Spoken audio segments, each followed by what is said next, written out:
আসসালামু আলাইকুম। সবজিটা কিন্তু অ্যাকচুয়ালি আমাদের দেশে হয় না, এগুলো বাইরের, তবে এখন বাংলাদেশে অ্যাভেলেবল পাওয়া যায়। স্কোয়াশ অথবা জুকিনি বলে পরিচিত খাবারটা, মানে ঢাকায় বিশেষ কিছু শপিং মলে পাওয়া যেত।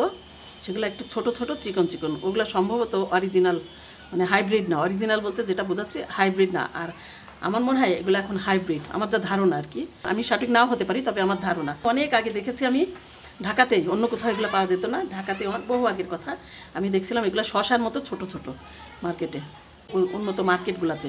কিন্তু এখন কাঁচা বাজারে গেলেই ইভেন ভ্যানের পরেও এগুলো পাওয়া যায়। এটা অ্যারাবিয়ান সবজি, এটা সৌদি আরবে প্রচুর পরিমাণে হয়। মিষ্টি কুমড়া যেমন পানি কাটে না, ওই টাইপের একটা সবজি। এটা বেশখানি বড় ছিল, আমি 3-4 টুকরা বের করে ভাজি করেছি মুখটা, এটা আর অর্ধেক কেটে নিয়ে।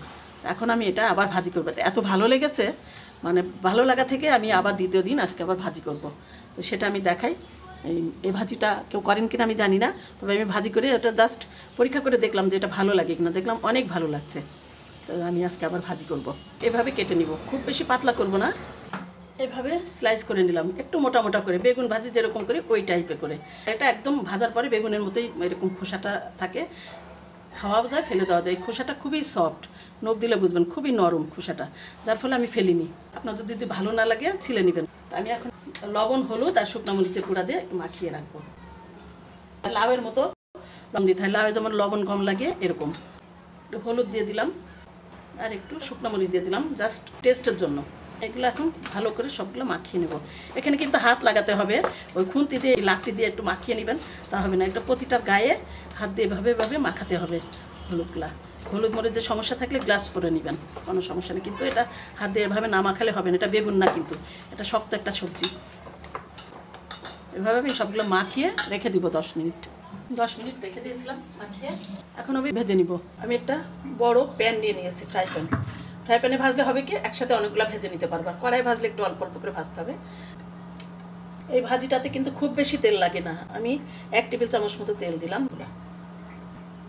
এখানে ফাঁকা ফাঁকা জায়গাগুলোতে এগুলো বসিয়ে দিলাম, জাস্ট একটু মানে ভাপে সিদ্ধ হয়ে যায়।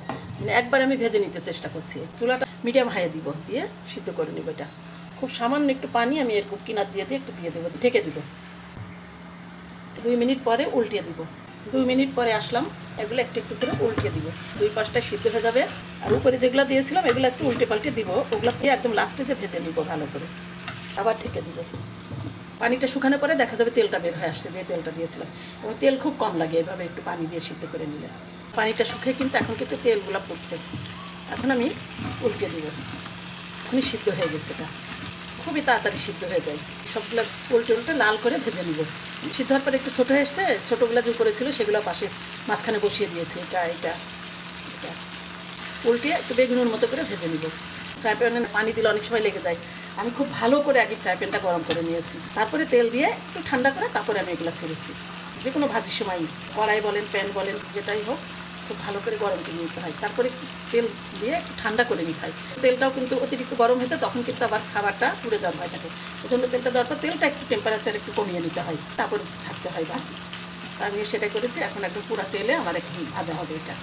এখন কিন্তু আমি আর ঢাকবো না, ভেজে তুলে নিয়ে আসলাম। তবে একটা জিনিস খেয়াল করলাম, যে মুখের দিকে যেটা প্রথমে যেগুলো কাটা মুখের, এগুলো বেশি ভালো হয়। এবং কালকে আমি ভেজেছিলাম মুখের থেকে একটু বাদ দিয়ে, 4 আঙ্গুল মতো বাদ দিয়ে, তারপর একটু মানে বিচি যতটুকু পর্যন্ত হয়নি, লাউ যেমন হয় ওইটা বেশি মজা হয়েছিল। যেগুলোর মাঝখানে বিচি হয়ে গেছে, এরকম ফাঁকা হয়ে গেছে ভাজতে যে, তো তারপরেও খেতে ভালো লেগেছিলো। তো সবাই এভাবে জুকিনি ভাজি করে খাবেন। কেউ কখনো খেয়েছেন কিনা আমি জানি না।